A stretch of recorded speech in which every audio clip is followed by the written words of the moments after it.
Well, it's 9 o'clock.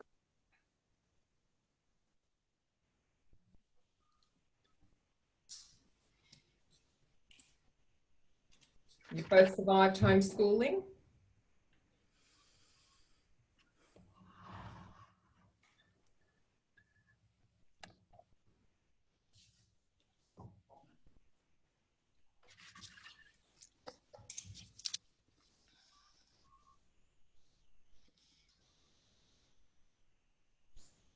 Okay. Are we ready to kick off, everybody? Yes. Yes? I think I'm just going to move my screen around. Okay. Let me just look at the time. Okay. All right. So welcome, everybody. Hi, everyone. It's my honour to welcome you all to this very special event, the official launch of the CaringLife app. My name is Tsorbaris and I'm the CEO of the Centre for Excellence in Child and Family Welfare, the peak body for child and family services in Victoria. But first, as we always do and always should do, I want to begin by acknowledging that this is a virtual launch and is being held across Victoria on the lands of traditional owners. I pay my respects to their elders, past and present, and acknowledge any Aboriginal elders who may be joining us today. Sovereignty was never ceded, and this is and always will be Aboriginal land. And just to acknowledge the last few weeks, Black Rights Matters, and also to acknowledge those that have died in custody and their loved ones. Okay, next slide, please. Just a little bit of housekeeping. It's always important to have a bit of housekeeping, as we always do when we come together face to face. Please keep yourself on mute so that we can hear the speakers, because there'll be some lovely, lovely words today. Please note that the event is being recorded, and if you have a question or experience any technical difficulties, please write it in the chat room so we can do our best to help you. There will also be an opportunity to ask questions regarding the app if you use the Q&A function, which it will be down below. To do this, we will be able to help you, your questions get addressed. So thank you for that. All right, next slide, please. So just to contextualize our work and the app today, we're really excited about today. It's been a long time coming, but not really, because actually work has continued. For those who aren't familiar with the centre, we're the peak body for children and families in Victoria. The Australian Institute of Health and Welfare reports that at the 30th of June 2019, there were 8,490 Victorian children in out-of-home care. The majority of those children were either in kinship care or foster care. Now that's a fairly low number. We know it jumps up to 12,000, but that's at that time. Next slide, please. Thank you. The Australian Institute of Health and Welfare reports, I'm just going to keep going. I think we might. The Australian Institute of Health and Welfare reports that, again, at the 30th of June 2019, there were 8,490 Victorian children in out-of-home care. But of those children who entered out-of-home care, roughly 65% will do so before the age of 10. Very little children, and 15% before they are 1 year old. Really, really significant. Next slide, please. Almost half of foster care households in Victoria are providing care to more than one child. Households often have biological children as well, as you would know. There is also the flux in the system, with more households exiting foster care than coming in. And this is always something that we worry about. As households balance the stress of multiple children, work and other matters, pulling focus and systems flux, special memories and life story information may also be lost. And this is one of the reasons why we're here today. These treasured memories are really important. COVID-19 has seen carers being expected to become tech savvy in a very short space of time. They're facilitating contact with birth families via Zoom. They've been helping children learn online. And while there have been some hiccups, overall, they've done brilliantly. we've had very few placement breakdowns across Victoria, in part because of the quick and responsive use of technology and the savviness of our carers. In this environment, leveraging technology to support children and young people isn't just innovative, it's necessary. That's part of why this is so exciting, because this app represents something ahead of the curve. So that's enough from me. That was just a little taster. So we have some fantastic speakers today. We have Emma Stirling and Anthony Denahy, the creators, the innovators of the CaringLife app, Dr. Lisa Griffiths, the CEO of OzChild, who in many ways, together with Anthony and Emma, together they set this thing off. So very pleased to have Lisa here. And Sam Hauge, the CEO of the Foster Carers Association in Victoria. So just by way of introduction, the CaringLife app allows children in out-of-home care to privately and safely keep all their photos, videos, and other important mementos from their time in care in one place. This has been a long time coming. All the kids talk about this app at the present, but also it's been something that we've needed for a long time. The app, which won the Minister's Award for Innovation in the 2019 Victorian Protecting Children's Awards, is a brainchild of Melbourne foster carers Emma Stirling and Anthony Denahy, who we'll be hearing from next. The app is being rolled out to 100 children in foster care and residential care across Victoria. But we all also know that it's already out there and lots of kids are using it. Today, we are very lucky to have them here, the developers of this CaringLife app, OzChild and the Foster Care Association of Victoria. So first up, we have Emma and Anthony from CaringLife to provide an introduction to the CaringLife app.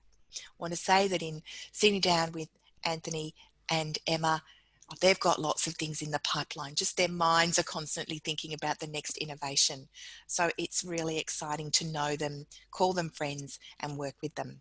So thanks, Emma and Anthony, and thank you all. Thank you so much for your work, your passion and commitment, and your brains, and all that you've done in getting this app off the ground and out there in the marketplace. And over to you. Thank you. Thanks, Deb. That's wonderful. Just one little update. It's actually being rolled out to 1,000 kids in Victoria. So we're really excited about that. So I'm Emma, and this is my husband, Anthony, and together we founded CaringLife. We came up with the concept of CaringLife when we were training to become carers a few years ago. We asked the question of what do we do with photos and videos and school reports and artwork and all the life memorabilia for children in out-of-home care. And the answer that we were given was to put it on a USB stick or in a scrapbook. Understanding, as Deb's just mentioned, that so many kids are very young, under 10 years old, in many instances under 5, we thought this was very risky. It's very easy for this USB stick or scrapbook to be lost or damaged. And so all these vital memories would be lost instantly. In the training, when to become carers, we asked, is there a moderated Dropbox system for children to have a central way to keep all of these things together? And when the answer was no, we looked at each other, and with a background in tech, we said, well, we need to make one. And so that started the process. So we now have 2 beautiful foster children who are fortunately with us in long-term care. And we see every day the need for them to have a central place for all of their photos and videos and so forth. Without access to it in a central place, their life story for children who move between foster families can be really disjointed and confusing, and often they forget their times in foster care and their families. So this can lead to a loss of personal and cultural identity. So a few examples of the lived experience of children in out-of-home care, and this was provided to us by the Centre for Excellence. We have changed the names to protect privacy. Johnny is turning 18 this year, and he's been in foster care since he was 12 years old. So in the past 6 years, he's been in 15 different placements. He's moved between foster carers and then spent the last few years in residential care. Much of his life story was lost when he's been moved between foster families and into residential care. He can't recall many of his foster families. Some he was with for a few days, some for a few weeks, but unfortunately he can't remember most of this time, and he doesn't have any photos to remember them. Samantha is turning 10 and she has now in long-term placement. Previously, she's had multiple foster families, and she was also returned home to her birth family twice before returning to foster care. She's now in long-term placement, but again, she has no photos of her early childhood and very little memory of her time in care. There are so many kids in similar situations as Johnny and Samantha. We had one carer tell us that they had to go onto Google to look for a photo that just looked like their foster child, because they were doing a school project that required baby photos and they had nothing of their foster child. So it seems obvious to us that this is an absolutely huge problem for kids in care, and we decided we wanted to do something to fix it, and so we created CaringLife. So here is a very short video to show how it works.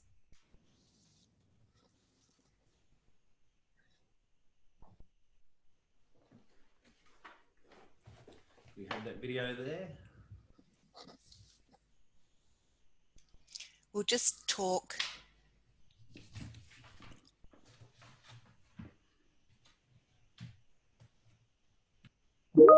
Here we go. From first steps to first goals, from birthdays to graduation, the life moments of children in out-of-home care deserve to be kept and celebrated. It could be their 5th birthday party, a trip to the zoo, holidays, or any special family moments. Then there's school reports, birthday cards, artwork, and lots of other mementos that form an important part of the child's identity and life story. Until now, children in out-of-home care have not had a central place where they can access these photos and videos in an easy way. They are often given them in hard copy form or a USB stick, which are easily lost. And that's where CaringLife steps in.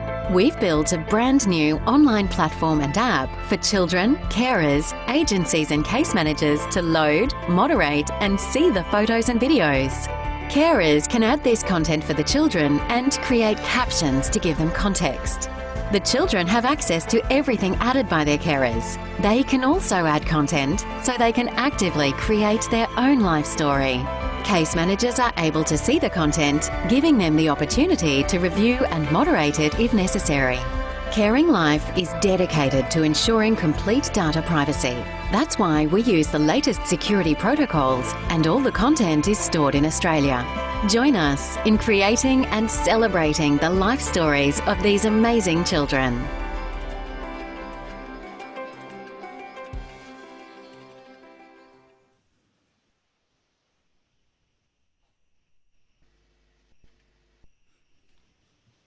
Okay.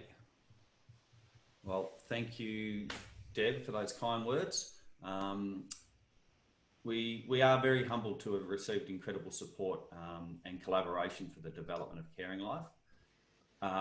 It started with the Victorian Department of Health and Human Services for their support, the Centre of Excellence in Child and Family Welfare, Foster Care Association of Victoria, the Australian Childhood Foundation, the Create Foundation, and OzChild. These amazing organisations have supported us from the start, and we couldn't have created CaringLife without them. So thank you for that. We would also like to acknowledge the thoughtful insights provided to us by Richard Rose from the Child Trauma Intervention Services. Through our collaboration, as mentioned by Deb, we were incredibly fortunate to have won the Minister's Award for Innovation in Protecting Children's Awards last year, something that we're very proud of. We would also like to thank all of the amazing foster care agencies that we have been working with and rolling out to 1,000 children. That includes OzChild, Anglicare, Key Assets, Anchor, Brophy Family and Youth Services, Barwon Child, Youth and Family, Mallee Family Care, MAST, and Quantum Support Services. So thank you to all of those agencies. Not only is CaringLife a great resource for children, the Australian Childhood Foundation believes that CaringLife has the potential to provide significant therapeutic impacts. This has truly been a passion project for Emma and I, and we are incredibly grateful to the Victorian Government that they have supported the rollout of CaringLife to 1,000 children in Victoria in foster and residential care. Our goal is to make CaringLife available to all children in care. We believe that each of these remarkable and resilient children deserve the right to their life story and to have a strong sense of connection and to their identity. We're more than happy to take questions at the end of this as well. So thank you very much.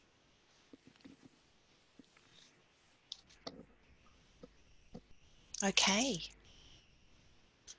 Back to me. Thank you. Anthony, Emma, I just want to say I need new glasses. I lost a 0 in my speech. So 1,000 kids, that's remarkable. And I just want to say when I sit in the room with kids through the Ministerial Advisory Committee, they talk about this app. So it's now in the language of the kids that we work with, and they know about it, which is actually even more exciting. Okay, we're now going to move to our second speaker, Dr. Lisa Griffiths, the CEO, and she's going to talk a little bit about the importance of the CaringLife app for young people. And so I might hand straight to Lisa. Just to also acknowledge Lisa is the Deputy Chair of the Board of the Centre, and it does tireless work, not just for OzChild, but for all of us across Victoria in supporting our work. So over to you, Lisa.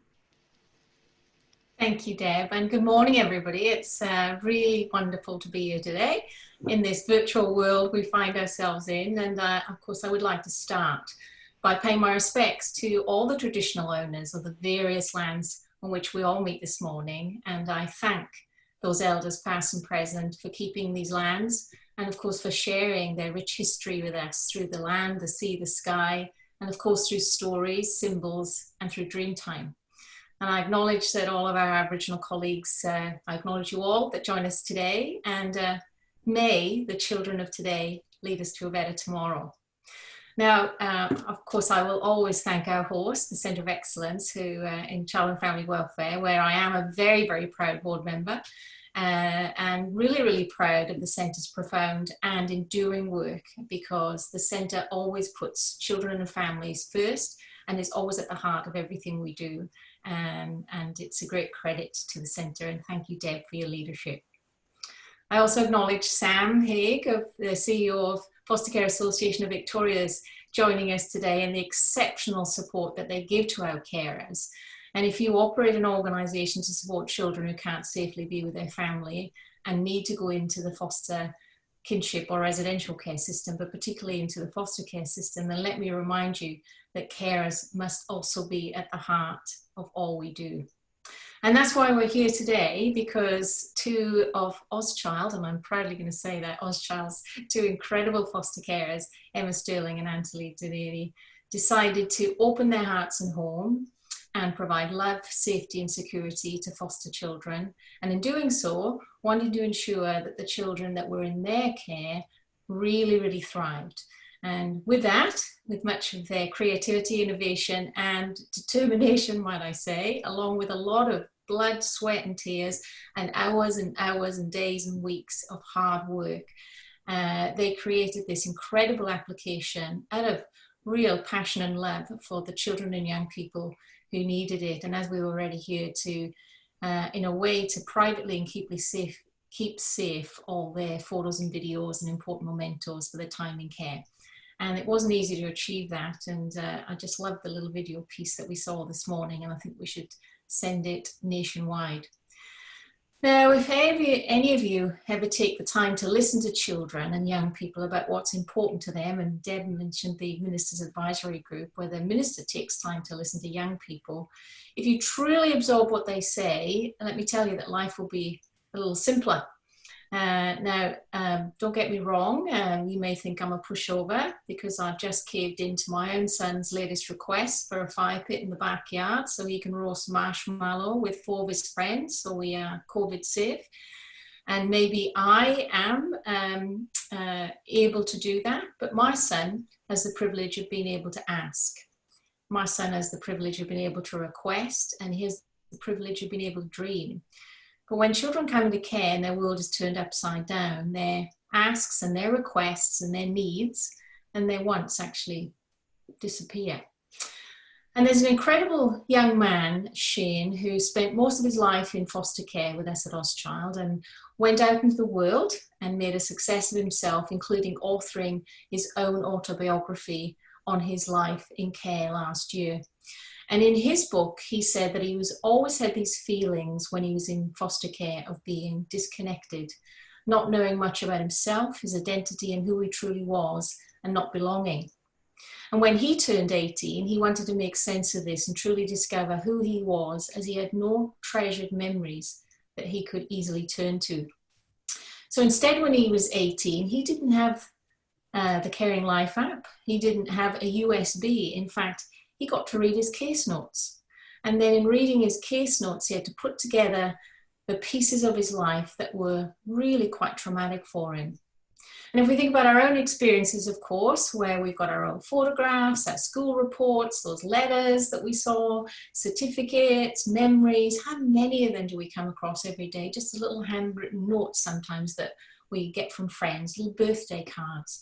They all seem simple to us, but I'm really sad to say that I've heard so many stories of children and young people that live in care, that hoard things, often, yes, keeping things on multiple USBs, different bits and pieces, notebooks, and mostly stashed in plastic bags.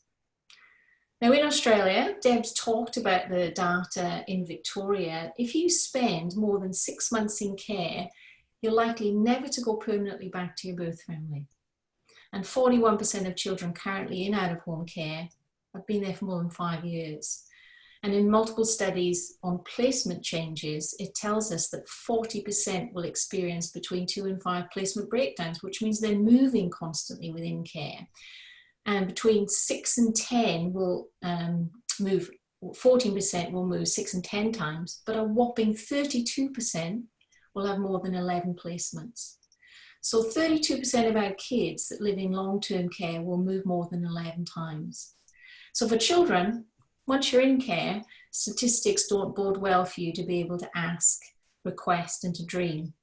So thank goodness is what I say to everyone this morning, that Emma and Anthony had a dream, as CaringLife provides the tool for our incredible carers to support our children to upload those precious memories, so that then carers can create that feeling of togetherness and create a feeling of worth for the child or the young person, so that they can feel a chance to feel very proud about their lives and feel, of course, so supported and loved.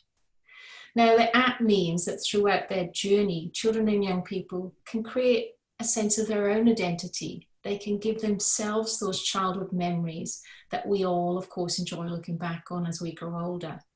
And knowing for a child or a young person that they have access to that and it's theirs, that somebody's cared enough about them to create this platform, truly gives children and young people in care the right to hold on to who they are.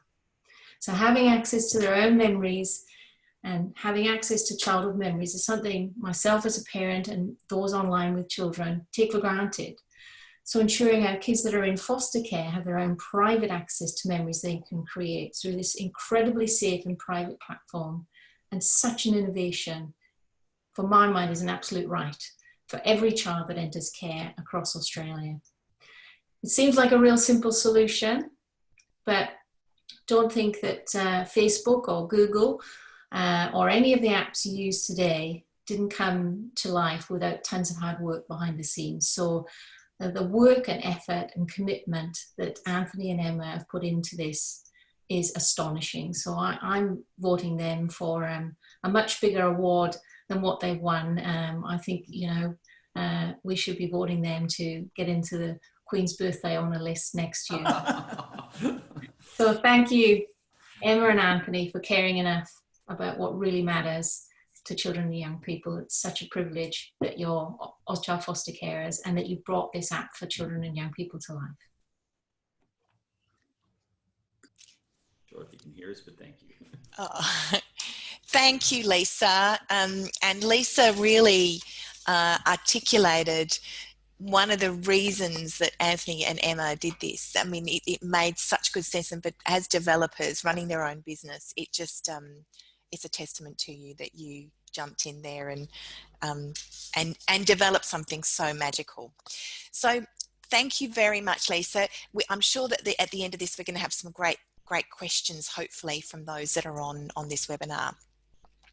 So we're now going to move to the lovely Sam Hauge, from the CEO of the Foster Care Association of Victoria. So she hears from foster carers every day about the good, the bad and the difficult that's going on in their lives, and provides them with support to be able to continue to do their great work. So welcome, Sam. Welcome to today.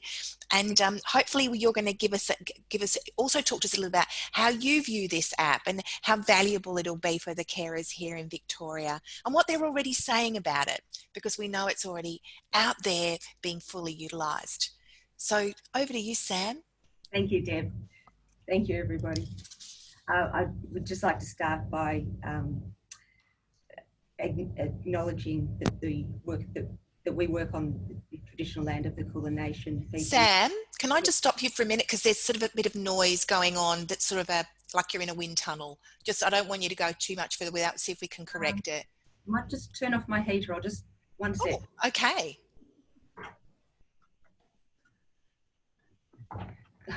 Things we do for... Yeah, it's still happening, but let's see if we can persist. I just want you to get the best sound out of you, that's all.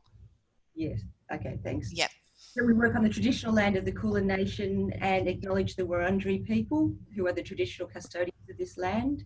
And I pay my respects to the community members and elders past, present and future. So good morning, everybody. I'm absolutely delighted to be here today to be joining in this celebration, which is long overdue. A lot has already been said, so I will certainly keep it brief and happy to take questions as well. The Foster Care Association of Victoria has roundly endorsed the initiative of Anthony and Emma to develop and now roll out this CaringLife app. This app fills a huge gap for children and young people in care, as we're all clearly aware. We also know from our own experiences that memories and keepsakes from childhood forge a sense of belonging and is absolutely identity forming. The app ensures that a child's memories and experiences are theirs to keep, with the continuity and level of control they have over what is actually stored on the app, which is really important, regardless of the unfortunate reality and of the transience of so many of our children in out-of-home care.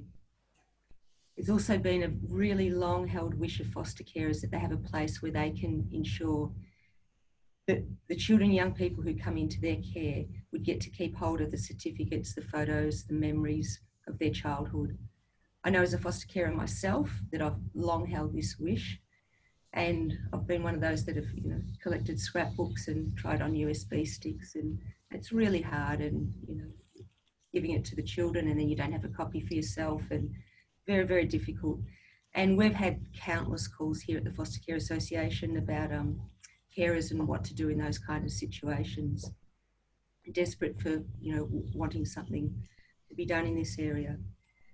So carers have often spoken to us of the need to be able to preserve a continuum of childhood for children in the out-of-home care, and one that belonged and stayed to with the child regardless of where they were in their life journey, where they were living. So the online storage is a really easy to use platform that is certainly long overdue. And what I also really, really love about this app is that it's not just for the children and young people in out-of-home care. The carers actually get to keep this, the wonderful memories themselves as well, which is an absolute, just a double positive. So when Emma and Anthony flagged the intention to design the platform with the FCAV, it just made so much sense to have the one secure place where all of the information was kept about the child's life, from school reports to photo of the day out, birthday celebrations. And carers that we've already spoken to about the app are so pleased to actually just have a place to store the memories on behalf of these kids as they grow up. So CaringLife promises to provide some insight and guidance for carers about the story of the children who come into their care, which is so often missing at such a critical time The one thing we know that carers prize more than anything in those first days or weeks when a child comes into care is some understanding of who they are, where they've been, what their actual story is, which is just so often missing. And the app also promises to provide some continuity for children and also a way of safeguarding the memories and experiences for kids and young people whose lives are so inherently disrupted. So the FCAV fully supports the continued development and funding of this life-changing project by the Department of Health and Human Services. And the FCAV, on behalf of all of our statewide carers, offers continued endorsement of the development of the wonderful Caring for Life app. So thank you, Anthony and Emma, a wonderful, absolutely wonderful achievement, and wonderful achievement for the Department of Health and Human Services getting behind this, and let's keep pushing it. Thank you. Thank you, Sam, for your perspectives. Really, really insightful. That brings us to the end of our speakers. I'm sure that you have enjoyed hearing the experience of the developers, Lisa and Sam. Now we get the opportunity to have a bit of a Q&A for people to ask questions that they've been wanting to ask for a while, or questions that have emerged from the presentations today. We've got a few on the chat that I'm happy to start with. And so we might just start with the ones on the Q&A and then we'll go to the chat. If we go, can you please expand, this is from Natalia, can you please expand on some of the therapeutic benefits that the app is thought to have? So that's to Anthony and Emma, because I know they've got a lot of really great advice on the therapeutic benefits of this app. Some of it makes common sense, but it really is of deep benefit to children and carers. So Anthony, Emma, do you want to respond to that one? Yeah, sure. Absolutely, and thank you everyone for the kind words. And I just want to bring up something that Lisa Griffiths mentioned. The man that you mentioned, Shane, I think Emma and I need to really go back to our very first, second day of training when we were training to become foster carers. We actually met Shane, and through his story, of his movement and his life and his loss of content through a house fire, that's when Emma and I really had that light bulb moment, and we looked at each other and thought, gee, there's got to be a better way here. So thanks for reminding us on that one, Lisa. It's something that we often look back, you know, of the journey with CaringLife to that day, you know, with your trainer Marnie. So yeah, thank you. So yeah, look, we're happy to answer some questions, and over to you, Emma. Yeah. So just in terms of the therapeutic benefits, so this has come through our discussions with the Australian Childhood Foundation, and they were ones that really advised us of these benefits. We've sort of looked at it originally as sort of the box under the bed that parents always keep for their children, but they said actually it's more than that. It's the capacity for children to be able to passively share with their carers content or feelings that they might not be able to talk about directly. So children, when they upload content themselves, of course both carers and children can upload content, as can case managers, but if children upload the content, they've got the capacity to either privately share it, so it's just for themselves, or they can choose to share it with their carers. And so this is a passive way to be able to, you know, upload a video or some photos or something which advises how they feel. The other part of the therapeutic benefits is that kids, when they come into care, often have either feel angry or excited, but they don't have a big range of emotions. And a lot of that comes from the trauma from coming into care. And so what the app allows is for therapeutic practitioners to be able to go through some of their photos and their videos and to start connecting emotions to those moments. And that's something that Janice Mitchell from the Australian Childhood Foundation thought was a really powerful therapeutic impact. Yeah, absolutely. Just a couple of other questions here. Yep. What sort of content have young people been adding? The system is capable of taking as much information as possible. So photos, videos, school, you know, scans of school reports, a scan of a birth certificate, you know, it's something so simple like that, which as carers, we know is sometimes really difficult to get access to be able to parent for kids in care. So, you know, there's no limit on the size of the content that can be loaded. You know, as many photos as you want to load from your phone, you can do it in real time via the app or through the desktop version. So there's a lot of content being loaded. During the pilot program, we had about 6,500 pieces of content loaded. We're now up at over, I think, about 26,000 pieces of content have been loaded across all of the accounts. Can I just jump in there, just in terms of if the question's directly asking about young people? Young people are adding a lot of selfies. It could be video selfies, it can be photo selfies, just fun things that they're doing with their friends, with their siblings, etc. So that's what we're seeing from the kids. Obviously, then there's the stuff that's being added by the carers, which might be, you know, birthdays and fun days at the park, etc. But we notice from our kids that they do, you know, they might do a silly filter video and then load that up to CaringLife. So it's just silly stuff. It's the stuff which, you know, makes them laugh, and you know, the stuff which is sort of the day-to-day kid stuff, I think. Yeah. And answering Liz Winfield's question, thanks for that, Liz. What age can children add their own memory, and can they share it with their families, their birth families? The access to birth families is not something that is built into the system as such. They can be added as you know, additional carers, but that's on a case-by-case process, and that's managed by the organisation that they're associated with, whether it's OzChild, Anglicare, or whatever. The case management have that. That's the ability is there, but that's up to the case management to organise.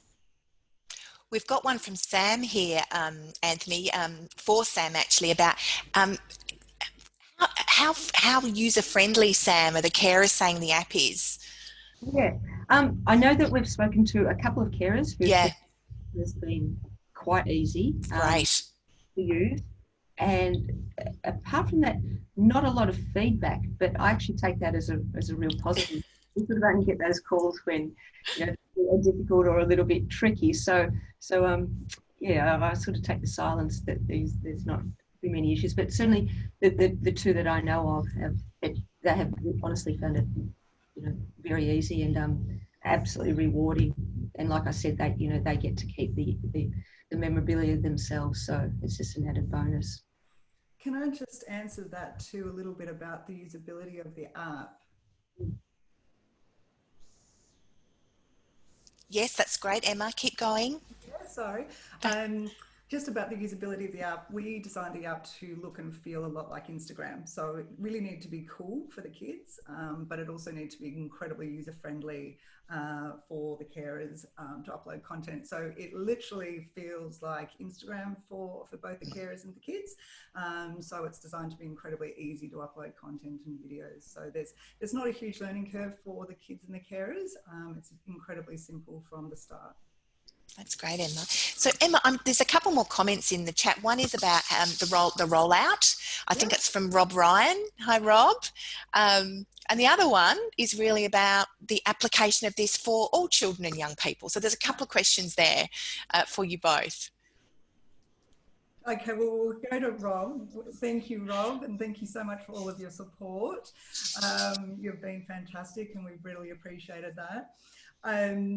Simon, we would like to be able to continue to develop the app to roll it out to all kids. In fact, we sort of see there as being potential to be something that we can do. Obviously, it's a very big project to have to do that, but it is something that we're looking to do because we've realised just how many people are giving us feedback that it's so helpful, and why don't we have it for our biological kids? And so, yeah, it is something that you never know. You never know. Just in terms of the rollout, we're currently working with the 9 organisations within Victoria, which is fantastic. We would love to work with every other organisation as well. We have capacity with our funding from the government, so there's a few spots left. So if you're interested in discussing, we'd love to have a chat with you. So yes, we're working, across, I've been in touch with all agencies and we're working through those. So we've got a few still in the pipeline to come on board, which is great. They're doing their due diligence, which is great. So yes, we've got lots of plans to roll this out, not just in Victoria. We've also got a lot of other interest from other states and territories and countries, actually. So Emma and Anthony, I think it would be good because Emma, you talked about it being like Instagram, which is easy for all of us, hey, even me. But there is a question in the chat about how this actually works because Lisa rightfully mentioned the placement disruption. So keep going, Emma. Sorry. Oh, sorry. I think we might have just had a freeze. Yeah, our internet connection's a little unstable. So hopefully you can hear me. Yes. Sorry, can you just repeat the question? So it's really about how this technologically works, because actually it's solving or helping ameliorate the problems that children move from placement to placement and lose information. Yes. So if you could just help us understand why. It's all run through the foster agency. Sorry, I think we've got a few little connection issues. Sorry, Deb. That's cool. So it's run through the foster agencies, and if a child is moved between families, then the foster agency is able to very easily, in one click, they're able to move them into the next family, and so that would instantly allow the family then to start uploading content. So that's literally just a 5-second transition. They can also be transitioned from agency to agency. They can also, if they go back to their birth family and come back in and they move to a different agency, for example, that's very easily done through the admin system as well. So that's designed to ensure that kids can never be lost in the system or that they can't be transferred. So it's all designed in the back end through the foster agencies to be able to accomplish all of that. So it's done through their case managers. And one of the main things there, Deb, is duplication. Duplication of data is something that a lot of organisations struggle with. We want to have one account for each child, no matter where that child is in the system, whether they're with Agency X or Agency Y, carers, case management. You can transfer the child, and that account sits with that child right through their journey. Importantly, when they leave care as well, the child will always have access to CaringLife. That's something that's down the track, they might not be interested in living their experience in the moment, but in years to come, they might sit back and go, gee, I wish I could have a look back through my life.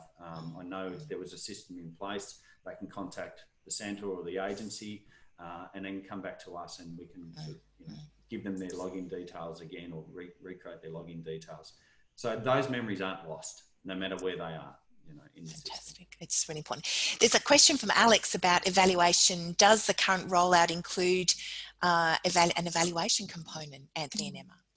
So at the moment, we did an evaluation component as part of the pilot program. So as part of the pilot program, we had 200 children across 3 agencies, and we did a carer survey as well as an evaluation of usability, etc. The carers were very kind in giving us some feedback from the kids about, were they enjoying it? Did they find it easy to use? We had some really cute feedback, which was talking about, kids that would be just sitting there on their iPads and flicking through the photos. Somewhere, the kids would be arguing and then they'd be sitting down with CaringLife and they'd be looking at funny videos or photos together. So that would, create a change in their relationship then. So it's been really, and that was a really sort of nice feedback and really helped to guide the continued development of CaringLife. And we are looking at doing an ongoing evaluation study just to make sure that we're always getting the latest real-time feedback from people and making sure it's the best it can be. Fantastic. And then I'm just looking in the chat now. New South Wales, they're saying we want it in New South Wales. Was it you, Simon, who said that? Let me have a look. We've got lots and lots of comments coming through loud and clear about wanting this rollout across the country. Yes, Simon, let's take this to New South Wales, guys. So comments from you two. Look, absolutely. We have had some discussions with the New South Wales Department, and as we have with some other states and territories as well. They're ongoing, which is great. So the system is capable. We're ready. So yes, absolutely. So Lisa, I can see you're in the chat. Lisa Griffiths, did you want to make a comment? Look, I dare I say it, and I said this in the comments, that, it's a very easy app for our workers as well. So and of course, foster carers have to endure an awful lot of compliance checks. And one way of checking that carers are complying with ensuring that they're capturing their life story work is using CaringLife as a way of doing it. So that's not the thing that this app was designed for, but it does make workers' lives easier to demonstrate that carers really are doing part of their role as being foster carers. That's a really good point, Lisa. That's a fan. Now, the ACT's jumped on board too now in the chat. Be great for the ACT too. So I think Anthony, Emma, you already know there's huge interest in this from across the country. Do you want to make a comment on that? Because you already know the excitement that's out there about this. Look, yeah, we do, Deb. Understanding a lot of these things do take time to bring in to a bureaucratic system like a government. So that's it is a long play. We understand that, and it's something that we've been working on with all of the states and territories. COVID has taken a lot of the heat at the moment over the last 6 months, I guess. So it's we've definitely been in contact with everyone. We're having ongoing discussions with everyone. So there is a lot of interest. So hopefully when some resources are available with all of the Department of Health and Human Services across the country, I'm sure we'll continue those discussions.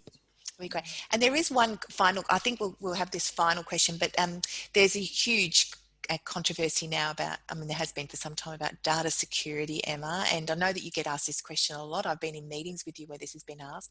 So the sort of in terms of security that sits behind this app and what it looks like so that people can have some comfort around that. Yeah, sure. I guess one of the biggest issues has been around security, and that's been our primary focus.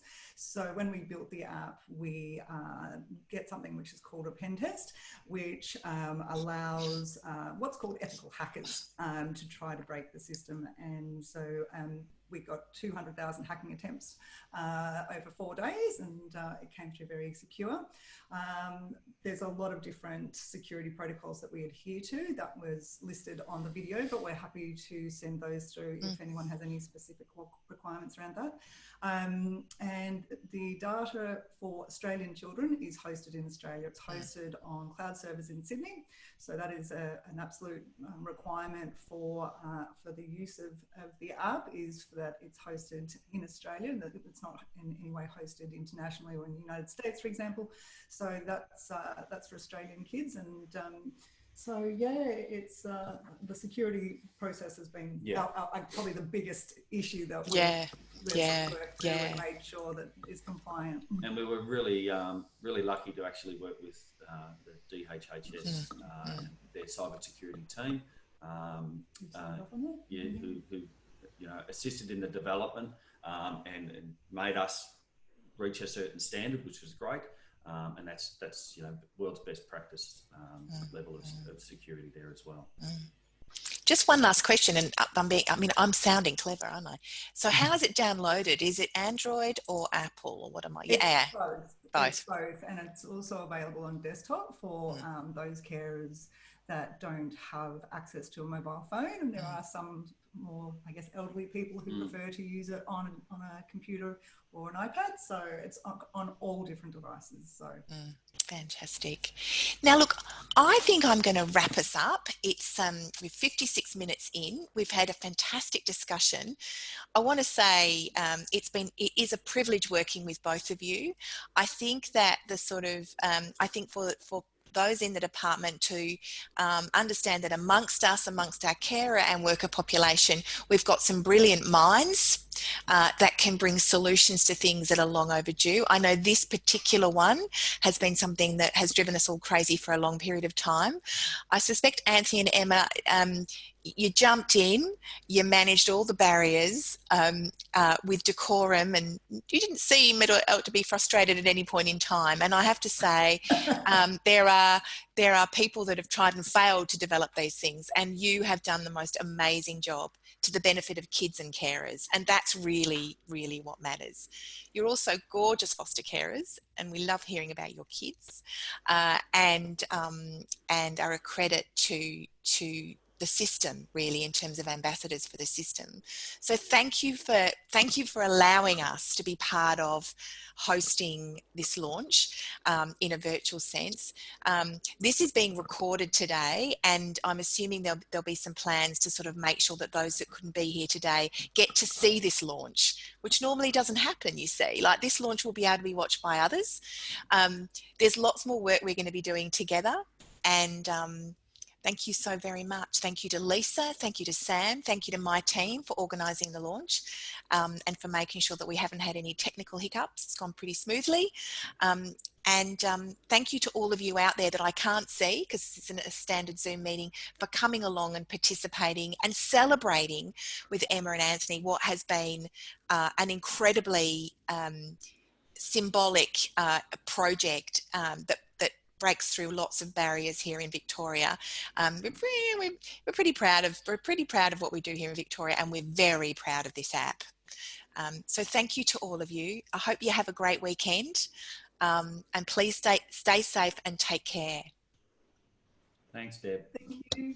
Bye bye now. Bye. Bye, everyone. Thank you. Thank you so much. Mwah.